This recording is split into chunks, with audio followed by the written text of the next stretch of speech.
Nom d'Allah, le tout miséricordieux, le très miséricordieux. Louange à Allah, Seigneur de l'univers. Le tout miséricordieux, le très miséricordieux. Maître du jour de la rétribution. C'est toi, seul, que nous adorons, et c'est toi, seul, dont nous implorons secours. Guide-nous dans le droit chemin. Le chemin de ceux que tu as comblés de faveur, non pas de ceux qui ont encouru ta colère, ni des égarés. Cette partie sera exclusivement réservée à la naissance de l'imam al-Mahdi, la date, le lieu et le récit de la naissance de l'imam Mahdi, l'imam du temps. Il y a des divergences à propos de l'année de la naissance de l'imam Mahdi. Certaines des sources anciennes n'ont pas voulu parler de la date la naissance de 12e imam, et l'ont considéré comme secret. Et certaines narrations, riwaya, chiites mais, aussi sunnites, ont considéré l'année 255 ou 256 comme l'année de sa naissance. Il y existe également des divergences à propos du mois de la naissance de l'imam. L'avis le plus courant considère le mois de Chaban comme le mois de sa naissance, ce que de nombreuses sources anciennes admettent aussi. Toutefois certaines sources chiites mais aussi sunnites, considèrent le mois de Ramadan comme le mois de sa naissance, d'autres ont parlé des mois de Rabi, Al-Awwal ou Rabi, At-Ta'i, comme le mois de sa naissance. Concernant le jour de sa naissance, les sources historiques ont rapporté des informations différentes, parmi toutes la plus connue est celle qui considère le 15e jour du mois de Chaban comme le jour de sa naissance. Parmi les savants chiites qui sont de cet avis nous pouvons mentionner Kulaini, Masoudi, Sheikh Saduk, Sheikh Mufid, Sheikh Tusi, Ibn Taous, Ibn Tiktaki, Al-Amaili, Sheikh Baha'i, Shahid Awwal, Kafami, Amin al-Islam Tabarsi et Fatal Nishabouri. Parmi les savants sunnites qui sont de cet avis, nous pouvons citer Ibn Kalkan, Ibn Saba Maliki, Shira'i Hanafi, Ibn Tulu. Précision également que le premier jeudi soir, nuit de vendredi, du mois de Ramadan, ou un autre jeudi soir, nuit de vendredi, de ce mois est mentionné dans le livre Kamal ad-Dei accent circonflexe N de Sheikh Saduk comme l'éventuel jour de la naissance de l'imam. Le lieu de sa naissance, les historiens qui se sont exprimés à propos du lieu de naissance de l'imam, sont unanimes à propos du fait qu'il est né dans la maison de son père, l'imam al-Hassan al-Askari à Samara. Cette maison était située dans une rue appelée Rada ou Wazafa. Aujourd'hui ce lieu est le sanctuaire de l'imam Hadi et de l'imam Askari. D'après les historiens, ces deux derniers imams ont été appelés à aller vivre à Samara, le centre du gouvernement abbasside, bien longtemps avant la naissance de l'imam Mahdi. Le récit de sa naissance, le célèbre récit de la naissance du 12e imam est rapporté par Hakima Katu, la tante paternelle de l'imam al-Askari. Certains passages des témoignages de Hakima sont rapportés par Sheikh Saduk. Elle raconte, l'imam al-Hassan al-Askari m'appela auprès de lui et me dit, « Oh ma tante, reste chez nous ce soir de mi-Chaban, puisque Dieu le Très-Haut fera apparaître sa preuve sur terre. » Je lui ai demandé, c'est qui sa mère? Il m'a répondu, Nargis. Je lui ai dit, mais il n'y a aucune trace de grossesse en elle. Il m'a répondu, oui mais, c'est ce que je te dis. Hakima Katu rapporte le récit de la naissance ainsi, je suis rentré et me suis assise, puis Nargis arriva, rangea mes chaussures et me dit, oh madame, et la dame de ma famille. Comment allez-vous? Je lui ai dit, c'est toi madame et la dame de ma famille. Cela ne lui a pas plu et m'a dit, ma chère tante, ne dites pas cela. Je lui ai dit, chère fille, ce soir Dieu le Très-Haut te donnera un enfant qui est le Seigneur d'ici-bas et de l'au-delà. Pudique, elle n'a rien répondu. J'ai rompu mon jeûne après la prière et me suis couché ensuite.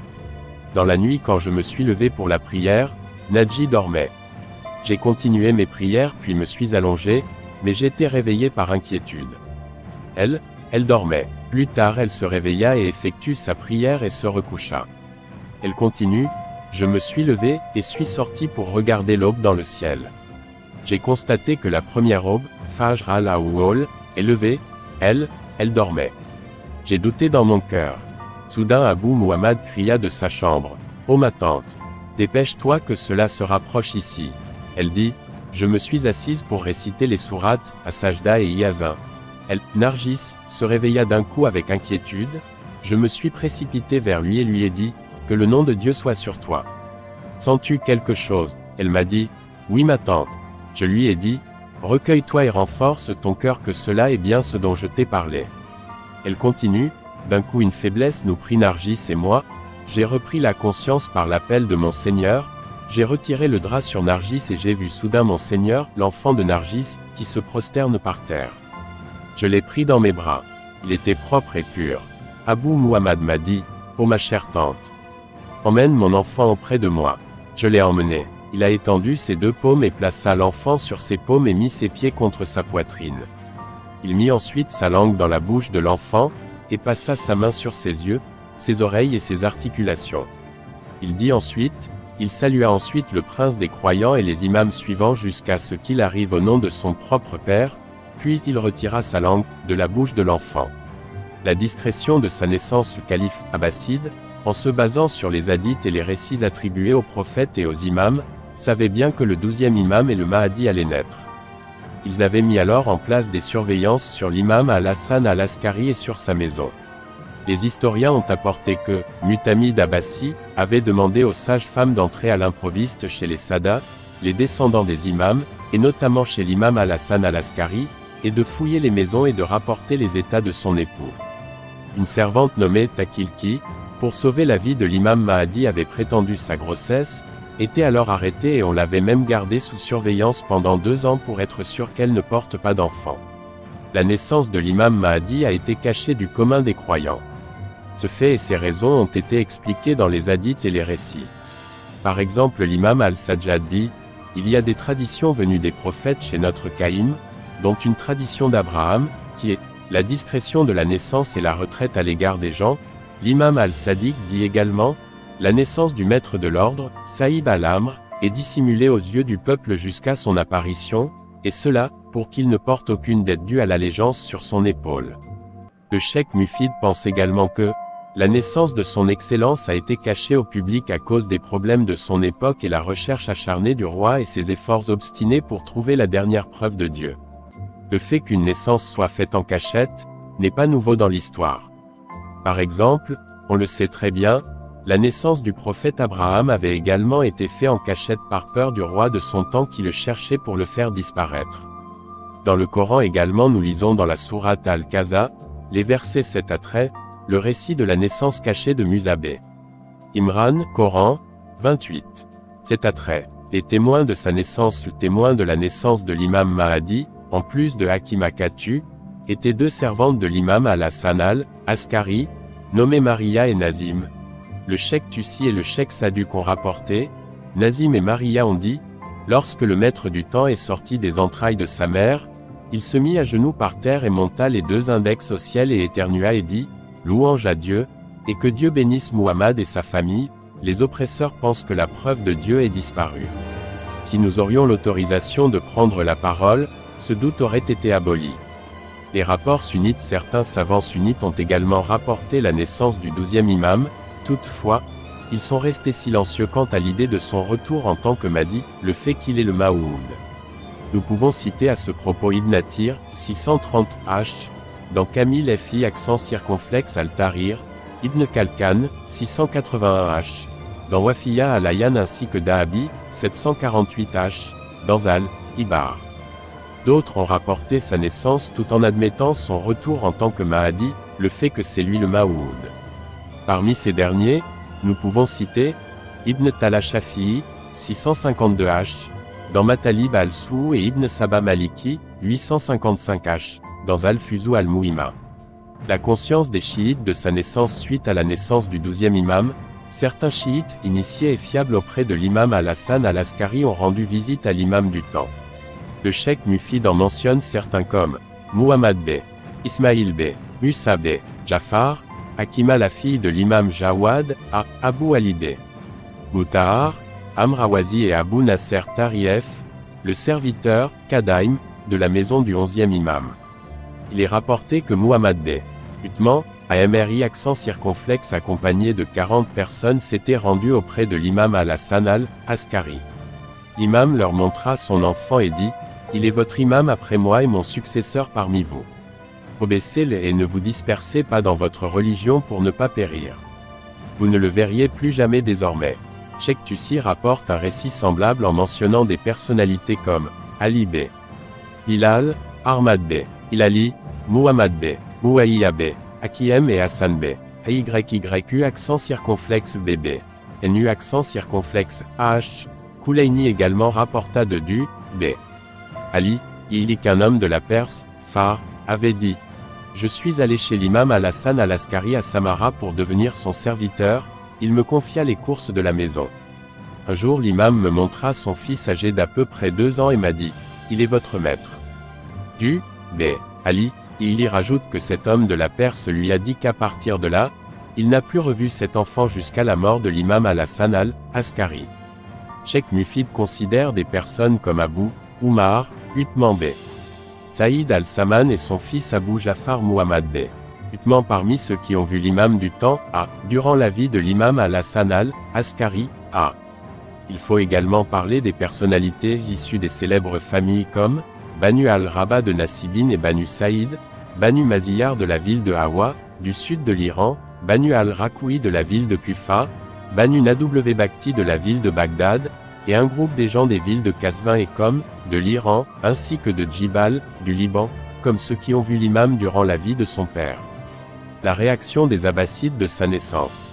Quand le calife abbasside, Al-Mutamid Abbasi a appris la nouvelle de l'état grave de santé de l'imam al-Hassan al-Askari, il a chargé 5 personnes fiables parmi ses agents pour qu'ils surveillent la maison de l'imam.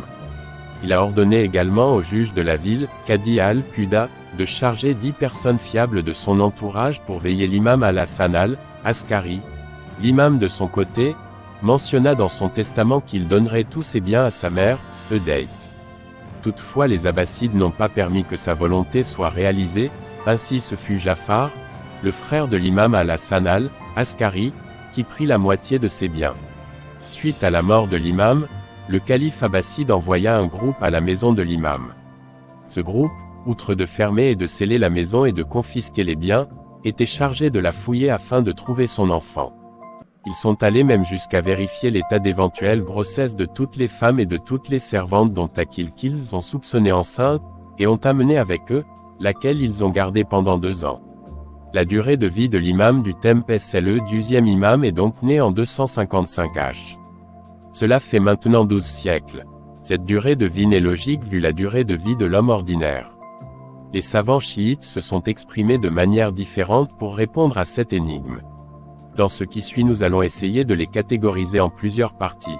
Les réponses expérimentales. Il paraît que pour les biologistes, la longue vie humaine n'est pas chose impossible. L'ayatullah Safi Gulpaygani se réfère à différents biologistes occidentaux qui prétendent qu'un être humain peut vivre, biologiquement jusqu'à 810 ans. Les réponses logiques et théologiques, le miracle, Ijab. D'après cette explication, la durée de la vie de l'imam Mahdi est de l'ordre de miracle et fait partie des ordres métaphysiques. La volonté divine pourrait déterminer la durée ou la pérennité de vie d'un être humain. C'est l'âme ou le nafs de l'homme qui détermine et gère son corps, c'est cela qui peut dominer son corps physique. Si l'âme est très puissante et si elle a une supériorité sur le corps, elle pourra, suite à l'autorisation divine, pérenniser son corps pour une durée plus longue qu'habituelle. La pérennité est essentiellement possible dans l'être humain et c'est son contraire qui est un fait secondaire, accidentel. Le fait accidentel peut aussi atteindre le néant. Alors si un fait n'est pas accidentel, le résultat serait la pérennité. On a dans l'histoire les récits comme le 20 et mai de Uzer Nabi, qui après 100 ans restèrent frais et sains sans avoir de l'âme. L'homme ayant une âme supérieure pourrait bien avoir une durée de vie au-delà des durées de vie ordinaires. D'après les rapports historiques, la raison la plus élevée pour la possibilité d'une chose est en effet son occurrence. Les exemples historiques Sabou Atam Sajistani a rapporté dans son livre, Al-Mumaruwa al-Washea, les exemples des individus qui ont eu une durée de vie extraordinaire. Les savants chiites comme le Cheikh Saduq dans Kamal ad-Dei accent circonflexe, N et Karayaki dans Al-Buran, Al-Asiya, UMR al-Imam Saïb az-Zaman, ont également écrit des chapitres entiers à propos du mystère de la durée de vie de l'imam al-Mahdi. Dans les livres sacrés comme la Torah, les évangiles et le Coran, les hommes d'une durée de vie extraordinaire ont été mentionnés. D'après le Coran, le prophète Noé avait une durée de vie d'à peu près 950 ans, également les durées de vie semblables parmi les peuples anciens y sont mentionnées. Les récits saints. Dans les récits saints attribués aux imams des chiites, la longue durée de vie a été mentionnée. Par exemple, il est rapporté de l'imam Sajjad, Notre Caïm est héritier des traditions prophétiques, sa tradition héritée d'Adam et de Noé est la durée de vie. Également, l'imam as-Sadiq a comparé la durée de vie de l'imam du temps avec la durée de vie d'Abraham qui a vécu 120 ans, mais qui était comme les jeunes de 30 ans. Il est également rapporté de l'imam al-Hassan, Dieu prolongera la vie du 9e enfant de mon frère Hussein, puis il le fera réapparaître avec un visage jeune de moins de 40 ans. La fin de la vie de l'imam du temps régnera après son soulèvement, à la fin des temps. La durée de son gouvernement est indiquée dans les récits entre 7 ans et 303 ans. Dans les récits sunnites cette durée est égale à 7 ans, et dans les récits chiites, plus de 10 ans. Dans certains récits chiites le nombre de cette année est indiqué mais avec cette précision que chaque année serait égale à 10 ou 20 années ordinaires. Dans certains récits, la durée de son règne est liée à la volonté de Dieu et elle est donc ambiguë. Le récit le plus célèbre parmi les chiites parle d'une durée de règne égale à 19 années. Il n'y a pas de précision, à propos du martyre ou de la mort de l'imam dans les récits saints. Certains savants, se basant sur la célèbre phrase indiquant que tous les imams meurent en martyr, pensent que lui aussi finira en martyr à la fin de son règne. Il y a une seule phrase qui parle de la qualité du martyr du 12e imam d'après laquelle cela serait effectué par une femme barbue appelée Saïda. Bien que le livre appelé Ilzam al-Nasib rapporte cette phrase parmi les événements post-apparition de l'imam en la considérant comme prise parmi les récits saints, mais la source de cette phrase n'a pas été trouvée parmi ces récits. D'après les croyances imamites, chiisme duodécimain, le célèbre événement de Raja, retour, aura lieu après la fin de la vie de l'imam du temps.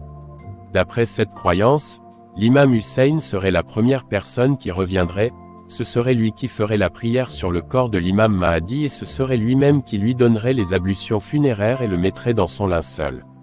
Nous sommes à la fin de cette partie de la naissance de l'imam al-Mahdi, encore appelé le guide, le réformateur, le sauveur et l'imam du temps. La date de sa naissance, le lieu de sa naissance et enfin le récit complet de sa naissance.